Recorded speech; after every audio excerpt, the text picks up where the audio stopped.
네, 10월 17일 금요일 복음이 이끄는 일상 시작하겠습니다. 오늘 시편 42편 5절인데요. 내 영혼아, 내가 어찌하여 낙심하며 어찌하여 내 속에서 불안해하는가? 너는 하나님께 소망을 두라. 그가 나타나 도우심으로 말미암아 내가 여전히 찬송하리로다. 시편, 네, 시편에 나오는 유명한 말씀이죠. 내 영혼아, 이렇게 자기 영혼에게 말을 거는 것입니다. 그 "자아에게 말을 걸라."라는 제목인데, 이거는 뭐 우리가 잘 알지만 실천하기가 쉽지가 않는데, 실천만 하면 굉장한 신앙의 진보가 있습니다. 마틴 로이드 존스 목사님이 영적 침체에서 그 영적 침체의 원인은 자아에게 말하는 대신에 오히려 자아의 말을 듣는 데 있다, 이렇게 말했거든요. 아침에 눈을 뜰 때 우리에게 떠오르는 생각, 그 내가 의식적으로 하는 게 아니라 생각이 저절로 떠올라서 내게 말을 겁니다. 하루에도 수만 가지 생각이 내 안에 떠오르는데 그게 진리가 아니라는 것을 알아야 되죠. 그러니까 우유를 마셨는데 상했으면 뱉으면 되고, 누군가가 초인종을 눌렀는데 벨을 눌렀는데 낯선 사람이면 문을 안 열어주면 되고, 생각이 떠올랐는데 그게 하나님이 기뻐하시는 생각이 아니면 그걸 버리면 됩니다. 근데 그 생각을 버리지를 못한 거예요. 그냥 내가 기분 나빠하는 생각, 내가 낙심되는 생각, 우울한 생각, 그걸 붙들고 있기 때문에 우리가 그 자아가 우리에게 말을 거는 거예요. 그러니까 내 생각이라고 생각하기 때문에 그 자꾸 우울로 빠지는 거죠, 절망으로. 그 생각을 털어버려야 되는데 그 생각을 그대로 받아들이면 낙심과 낙망하게 됩니다. 그러나 시편 기자는 다르게 대처하죠. 자기를 다룬단 말이에요. "내 영혼아 어찌하여", 이렇게 "내 영혼아", 이렇게 자기가 자기 자신에게 말을 하죠. 이게 필요합니다. 우리 삶의 첫 번째 떠오르는 생각을 내 삶에서 이야기하는, 내가 나한테 얘기하는 그 생각과 그런 마음을 버리고 내가 내 자아에게 말을 걸어야 돼요. 다시 얘기하면 내가 내 자아에게 하나님의 말씀을 들려줘야 됩니다. "내 영혼아 너 왜 이렇게 낙심하니? 왜 이렇게 불안해하니?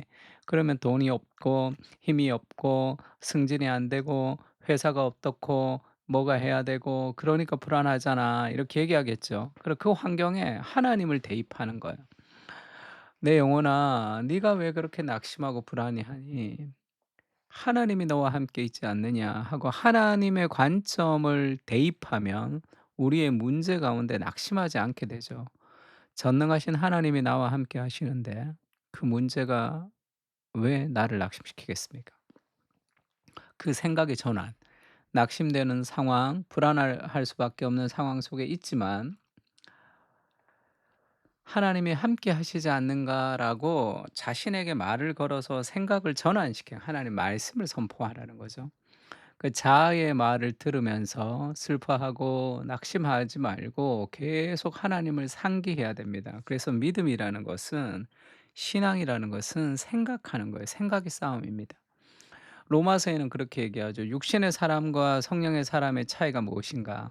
육신의 사람은 육신의 일을 생각하고 성령의 사람은 성령의 일을 생각한다. 그렇게 얘기하죠. 그 생각이 중요하죠. 하나님이 누구시며 하나님이 무슨 일을 하셨는지에 집중하고 하나님의 말씀을 나한테 선포해야 됩니다.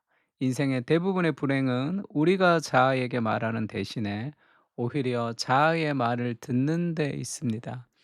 자아의 말을 들을 때 우리가 위축되고 낙심되고 불안하고 그럴 수 있죠. 하나님 말씀을 선포해야 돼요. 하나님 가까이 있어야 됩니다. 음.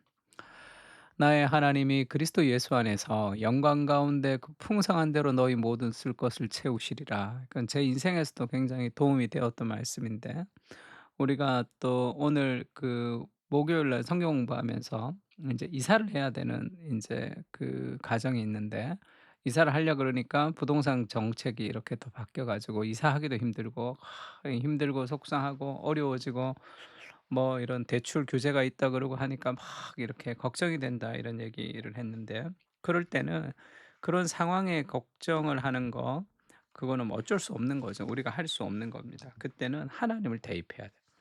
하나님이 내 인생을 가장 아름답게 인도하시는 그분이 나와 함께 하신다고 기도하면서 뭔가 낙심되는 마음을 바꿔야 되는 거죠.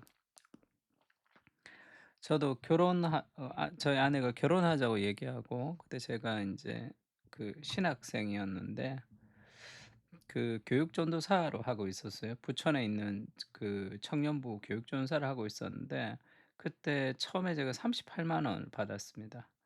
그 당시에도 그냥 교육 전도사들이 보통 한 60만 원을 받으면 많이 받는 데고, 적게 받는 데는 한 50만 원 받고 이랬어요. 근데 그때는 저희 교회에서는 내가 얼마 받는다고 얘기 안 하고 갔고, 또 교육 전도사 였고, 또 부서가 인제 좀 다 인제 무너져 별로 돈이 없는 교회인데, 인제 청년부가 너무 무너져서 인제 "새로 교육자를 한 사람 씁시다." 그렇게 된 거기 때문에 굉장히 작게 받았습니다, 돈을. 뭐 38만 원 받아서 뭐 쓸 것도 없죠. 뭐 밥만 먹어도 뭐 여러 가지로 다 그렇게 되는 상황이라, 저희 아내가 인제 그 결혼을 하자고 할 때 제가 뭐 독서실에서 5만 원 주고 막 한 달 살고 막 이랬을 때라 좀 불쌍해 보여 가지고 결혼을 하자고 그러더라고요. 근데 뭐 돈이 없잖아. 한 달에 38만 원 받아서 어떻게 결혼해. 그래서 여러 가지 걱정이 많았는데, 그런 기도하다가 하나님이 말씀을 주셨습니다. "나의 하나님이 그리스도 예수 안에서 영광 가운데 그 풍성한 대로 너희 모든 쓸 것을 채우시리라." 할 때 그 "풍성한 대로"라는 그 말씀이 저한테 좀 탁 꽂혔어요.